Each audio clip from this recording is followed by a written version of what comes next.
We all have the same 24 hours a day is one of those motivational quotes that looks good on paper, but doesn't really pass the vibe check in real life.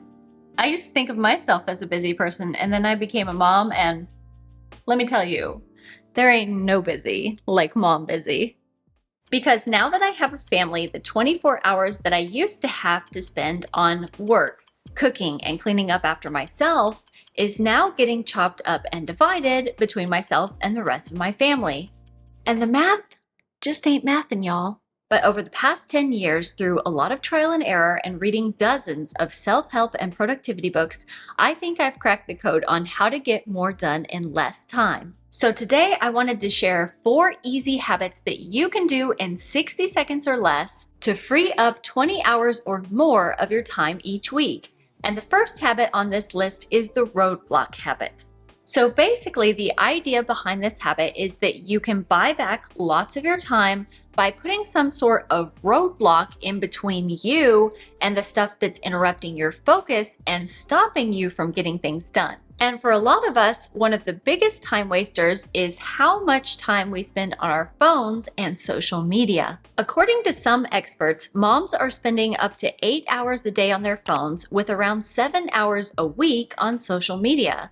And the thing that most of us don't realize about all of these websites and social media apps is that they are literally designed to be as addictive as possible. And if you don't believe me, you should go watch the documentary The Social Dilemma on Netflix, because it shares some really eye-opening information from researchers and tech insiders about social media and how it's reprogramming us in our brains.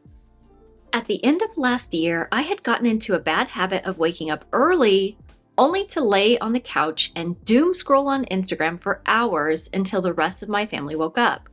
But when I realized how much of a negative impact this was having on my mood and motivation throughout the day, I began to set boundaries around my social media usage. And now I make sure to start the day with habits that lift me up instead of drag me down. And I've also made it a habit to take small steps to limit distractions and interruptions throughout the rest of the day as well. I've tried a bunch of techniques to help me filter and block out distractions so that I can stay focused and productive when I need to be. And what I've found is that sometimes it's the simplest habits that take barely any time at all that are the most effective. And for me, that might include something as simple as silencing my phone or turning it over so that I can't see the notifications popping up on my screen.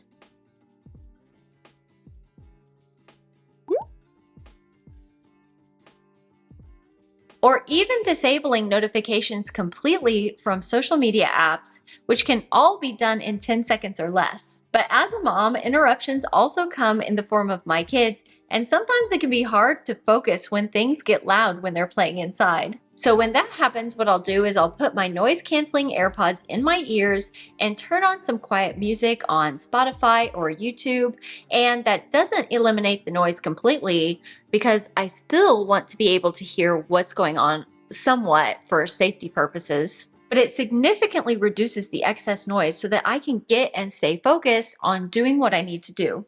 Next up, habit number 2 is the schedule habit. And according to popular productivity books like Eat the Frog by Brian Tracy, every minute you spend in planning saves you 10 minutes with execution, giving you a huge ROI in terms of energy. As far as my schedule, I use my phone to keep track of my family's weekly schedule and appointments.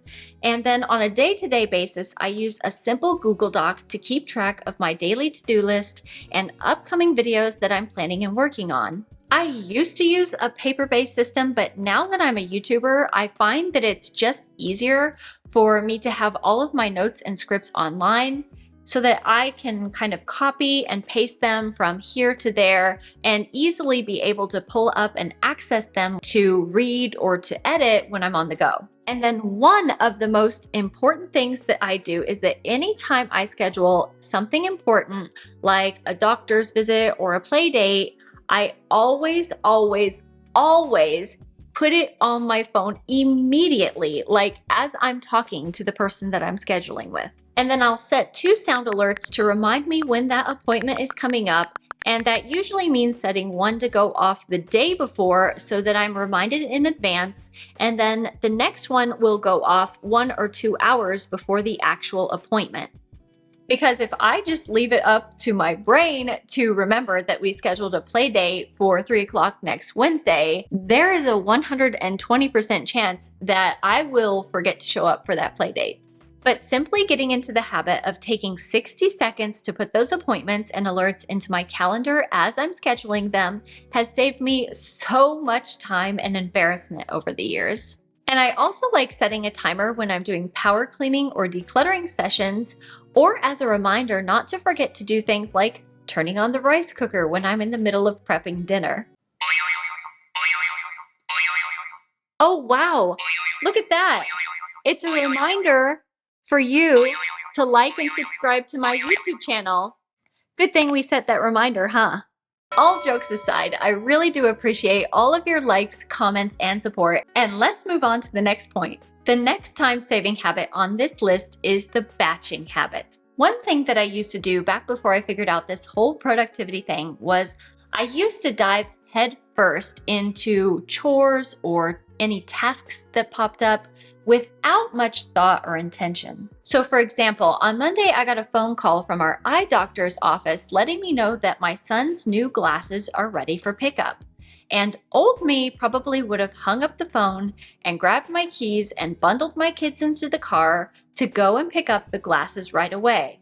But Marissa 2.0 knows that we are going to that same doctor on Thursday for a follow-up appointment about his 1-week trial of contact lenses, so I can save time and effort by batching those two tasks together and picking up his glasses at that same visit. So taking a few seconds to glance at my schedule not only saves me 20 minutes of driving back and forth, but it also saves gas money that I would have otherwise spent on that extra run. And I also use batching to help me do things like keep the house clean, and to cook and plan meals more efficiently. So definitely get into the habit of looking for opportunities where you can batch similar tasks and activities together to save time, money, and energy. And finally, the last habit on this list is what I like to call the Ben Franklin habit, based on his famous claim that for every minute spent organizing, an hour is earned. And considering that the average person spends 10 minutes a day looking for lost items, in this case, the math adds up to over 1 hour of time saved each week with just that. And then once you get your home in order, one quick and easy way to keep it tidy is to get into the habit of putting things away right when you're done using them.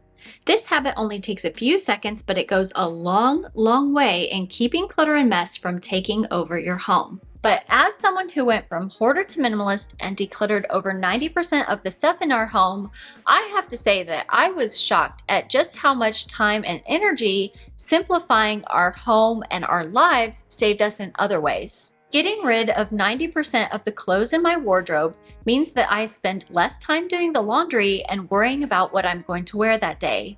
And if the average woman spends around 50 hours a month or 12 and a half hours a week on cleaning and managing the house, I think you can see how cutting the amount of stuff that you have in your home by 50 or even 25% could significantly reduce how much time you have to spend cleaning, organizing, and maintaining all that stuff.